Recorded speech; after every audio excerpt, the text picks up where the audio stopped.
On le sait, l'île de Beauté peut être parfois un endroit où il y a une certaine agressivité. Mais cette fois-ci, c'est une enseignante qui, à Ajaccio, va en faire le frais. Saïda, elle, est la mère d'une élève de cette enseignante. Et elle n'est pas contente du tout de ce que l'enseignante a fait ou aurait fait, éventuellement peut-être, on ne sait pas trop, mais en tout cas, c'est très grave. Et je vais maintenant vous conter cette sombre histoire. C'est un lundi après-midi comme les autres à l'école Saline 6 d'Ajaccio, ou du moins, c'est ce que l'on aurait pu croire. Les enfants, encore un peu endormis par les vacances de Pâques, reprennent doucement le rythme scolaire. Mais voilà, une mère d'élève, accompagnée de sa fille qui n'avait pas fait la rentrée le matin même, décide de s'introduire dans l'école contre l'avis du personnel présent. La scène qui suit est digne d'un mélodrame grec. Mais il faut dire que cette mère de famille est particulièrement agressive. Elle est là, telle une furie, menace, insulte, puis agresse physiquement, l'enseignant de sa fille. Les collègues et le gardien, témoins de cette scène surréaliste, tentent tant bien que mal de maîtriser la mère de famille et de la reconduire à l'extérieur de l'école. L'enseignante, choquée et blessée, est évacuée vers le centre hospitalier de la Miséricorde, où elle s'est vue prescrire un jour d'ITT. Oui, un jour. Une enquête est immédiatement diligentée par le parquet d'Ajaccio pour violence aggravée pour 2 circonstances. Oui, le fait de la qualité d'enseignante de la victime et le fait que l'agression se soit déroulée aux abords d'un établissement scolaire. La mère de famille, quant à elle, a été placée en garde à vue à 9h le mercredi matin. Elle a été entendue dans les locaux de la direction départementale, ou plutôt interdépartementale, et oui, c'est comme ça la police nationale, l'objectif étant d'apporter une réponse pénale rapide à ces faits. Le STC Éducation, de son côté, déplore le comportement de la vilaine, de ce parent qui est inadmissible, et souligne que tout peut se discuter, mais dans un cadre cordial, serein, de respect mutuel, et défini par des procédures de rendez-vous d'un commun accord. Les propos injurieux, les menaces, les violences physiques n'ont pas droit de citer dans notre institution, déclare-t-il. Le syndicat appelle également à un débrayage. Oui, afin de manifester leur totale solidarité aux collègues de l'école élémentaire Salines 6.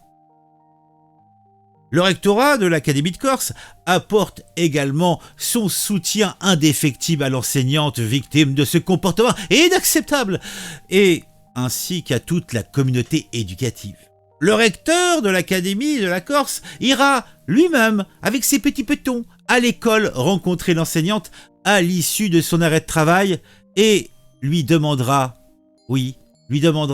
qu'est-ce qu'il lui faut. Elle, stoïque, dira « Oh, je te demande que les services académiques fassent ce qui est nécessaire. » Puisque oui, c'est vrai, il faut mettre tout en œuvre pour la protection des personnels de l'école. Car pour cela, même s'il faut qu'ils travaillent en étroite, très étroite collaboration avec les forces de sécurité ainsi que de la justice. Il va sans dire que la vilaine, la pas belle, a été prestement amenée devant le juge. Oui, en comparution immédiate. Mais je vous raconterai tout cela après une petite mais sympathique introduction.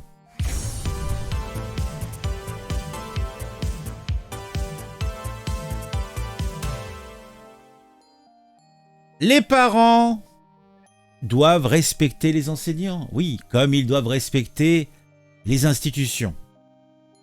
Donc, cette agression d'une enseignante à Ajaccio ne peut pas passer, cela va sans dire. Et puis Ajaccio, vous pensez. Le parent d'élève, poursuivi pour avoir agressouillé une enseignante, eh bien, est jugé en comparution immédiate. Et c'est là où nous allons nous intéresser donc à cette comparution immédiate, puisque tout cela n'est pas piqué des hannetons. La mère de la famille est à la barre et dit que sa fille avait été humiliée. Bah dis donc. Donc, elle a été humiliée, qu'est-ce qu'elle a fait? Elle s'est fait pipi dessus? Caca peut-être? La partie civile lui a notamment reproché son manque de remise en question. Il y en a pas mal, hein, qui se remettent pas en question. C'est toujours les autres les responsables. À la barre, face à la présidente, la mère de l'élève dit regretter son geste et les conséquences que cela a pris. Je pense que c'est surtout les conséquences qui l'embêtent. Le geste en lui-même, vu ses déclarations, je ne pense pas qu'elle soit beaucoup dans l'auto... Non, je pense pas, non. Non. Poursuivie pour violence aggravée contre une personne chargée de mission de service public, Saïda, elle, a été jugée en comparution immédiate. 4 jours après les faits survenus à l'école élémentaire. Ce jour-là, expose la présidente, il est reproché à la mère de famille de 44 ans d'avoir saisi violemment l'enseignante par le bras, puis par le col, et de l'avoir insultée. Oh, ce n'est pas bien. La scène s'est déroulée à la sortie à 16h30 devant des enfants, dont celui de l'enseignante. Eh ben dis donc. Précise la présidente, indiquant que cette dernière s'est effondrée, traumatisée. L'incident a entraîné 1 jour d'incapacité totale ainsi que 8 jours d'arrêt maladie pour la professeure des écoles. En signe de soutien à son collègue agressé, tous les enseignants de l'école de la ville d'Ajaccio avaient débrayé pendant 1 heure. Filmée par les téléphones portables de certains témoins, l'altercation avait pris fin après l'intervention du gardien de l'établissement scolaire. Placée en garde à vue, Saïda, elle, à qui il était également reproché l'usage de cannabis, avait d'abord livré ses explications aux agents de police. La présidente lui rappelle que lors de son audition, elle avait nié la plupart des faits avant de les reconnaître en voyant la vidéo prise avec des téléphones. Donc, Saïda n'est pas quelqu'un d'honnête. Saïda, on ne peut pas la croire. Saïda, ce n'est pas bien. Heureusement qu'il y avait donc des téléphones qui ont enregistré, sinon ça se serait transformé en quoi? Peut-être propos racistes pendant que nous y sommes, hein? Bah déjà, elle dit que sa fille, elle a été traumatisée, humiliée. Eh ben dis donc. La présidente fait également état de difficultés avec son enfant qui arrive souvent en retard. Ah oui, en plus.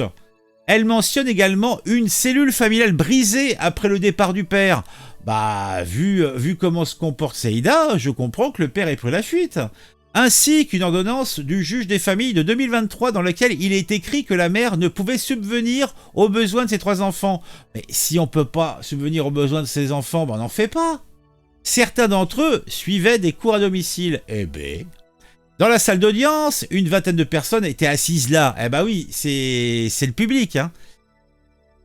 Donc, tous écoutent et regardent attentivement la prévenue évoquer à la barre une situation scolaire qu'elle qualifie d'humiliante pour sa fille. Ah bah, déjà, le fait de pas aller à l'école à l'heure, ça va pas aider. Longue veste verte, basket noire, silhouette frêle et très tirée. La mère de l'élève a parfois du mal à se contenir. Ah bah ça, c'est le cannabis, hein. La présidente la reprendra à plusieurs reprises. « Je suis épuisée psychologiquement, fatiguée par ce qui arrive et par la garde à vue, lâche-t-elle, quelque peu excédée.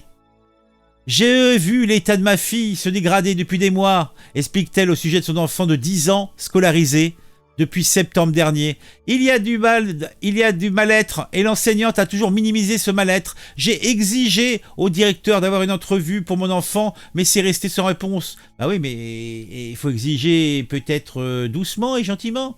Comment ça s'est passé, lui demande la présidente. Je reconnais avoir perdu patience car j'étais devant des personnes qui me repoussaient à chaque fois, selon Saïda L. La maîtresse aurait notamment humilié sa fille en brandissant une feuille qui lui appartenant en disant qu'elle était sale devant tout le monde. Bah, si elle était sale. Interrogée sur son agressivité, la mère de l'élève dit avoir perdu patience sur l'intrusion à l'école, Je voulais que Madame D, l'enseignante, explique à ma fille... Mais vous n'aviez pas rendez-vous, lui a fait remarquer la présidente. Et ça s'est passé à la sortie de l'école, devant les autres enfants, prolonge-t-elle. Le substitut du procureur de la République fera état d'un trouble à l'ordre public. Je suis navré de ce qui s'est passé, mais soulagé que ma fille ne voit plus cette maîtresse, dira en conclusion la prévenue. Pas beaucoup de regrets, donc, lui glisse la présidente. Oui, que tout ça se soit passé violemment, répond la prévenue. Ah, c'est beau. Sur le banc de la partie civile... Maître Jean-Philippe Battani, représentant de l'enseignante agressée, revient sur les faits que la mère n'est pas honorée à rendez-vous fixé par l'AMEO, l'action éducative en milieu ouvert, il y a quelques mois, pour une expertise médicale. Saïda, elle, affirme que le médecin avait du retard et qu'elle devait aller chercher son enfant à l'école ce jour-là. Concernant la phobie scolaire qu'aurait générée l'enseignante sur la fille de la prévenue, Maître Battani fait remarquer qu'elle préexistait bien avant les faits et l'avocat de revenir sur le passage à l'acte de Saïda elle. Même devant vos propres enfants, il n'y a rien qui vous arrête. Vous foncez vers l'objectif. S'ensuit ensuite un échange quelque peu tendu entre Maître Anna Maria Soyekaro, qui représente le directeur de l'école, et la mère de famille. Vous rentrez quand même dans l'école alors qu'on vous dit de ne pas le faire, pointe la pénaliste qui fait état d'un manque de remise en question. Vous répondez à toutes les questions que l'on vous pose, que le problème ne vient pas de vous. Je ne comprends pas le sens de vos questions, lui lance Saïda elle. Et moi, le sens de vos réponses, rétoque Maître Solarcaro. Eh oui. En défense, Maître Xavier Casimiri, donc avec des trémolos dans la voix, vous savez ce que c'est. Demande pas d'absoudre sa cliente, mais de faire preuve de compréhension, rappelant qu'elle est divorcée et a un casier judiciaire vierge. Oui, il a drogué un casier judiciaire vierge, mais elle est sur le chemin du mal. J'ai demandé de la compréhension parce que lorsqu'on est père ou mère de famille, qu'on est confronté à ce qu'on estime être une injustice vis-à-vis de son enfant, d'autant plus que les enfants sont parquement jeunes, on a nécessairement une réaction épidermique. Alors, elle veut protéger ses enfants et c'est normal. Encore faut-il savoir le faire. Et manifestement, dans ce cas-là, ma cliente n'a pas su faire. C'est-à-dire qu'elle aurait pu avoir des relais, mais c'est vrai que parfois, lorsque l'on discute avec l'administration, on est confronté à des portes closes. Eh oui, eh oui.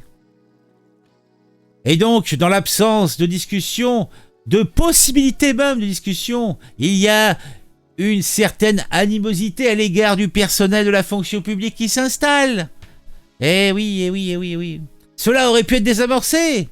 Car cette situation traînait depuis des mois, ma cliente a dégoupillé, comme je l'ai indiqué. Celle-ci était d'injustice qui est faite à son enfant. Ah oui, ah oui. Pour l'avocat de la défense, cette plaidoirie et les réquisitions des autres parties ont permis de mettre les choses sur la table et de calmer un petit peu la situation. Un petit peu seulement. Il y a une crainte de la part du milieu éducatif qu'il n'y ait pas de sanction. La sanction, elle y sera, mais il faut quand même qu'elle soit adaptée à la gravité de l'agression. Je pense que la décapitation ou la tôle à vie, ça me paraît un minimum. À l'encontre de Saïda El, le représentant du ministère public a requis 12 mois de prison totalement assorti d'un sursis probatoire de 2 ans, avec l'obligation pour la prévenue de suivre des soins et d'arrêter le cannabis, une interdiction d'entrer en contact avec l'enseignante, d'indemniser la partie civile et d'effectuer un stage de citoyenneté. Ah, le fameux stage de citoyenneté qui change tout, vous savez bien. Ah, le jugement a été mis en délibéré. Le tribunal rendra sa décision le 24 juin. D'ici là, la présidente l'a prévenue. Restez sous contrôle judiciaire avec interdiction de se rendre aux salines et d'entrer en contact avec l'enseignante. Sinon, c'est la peine capitale. Ah, Saïda. Ah.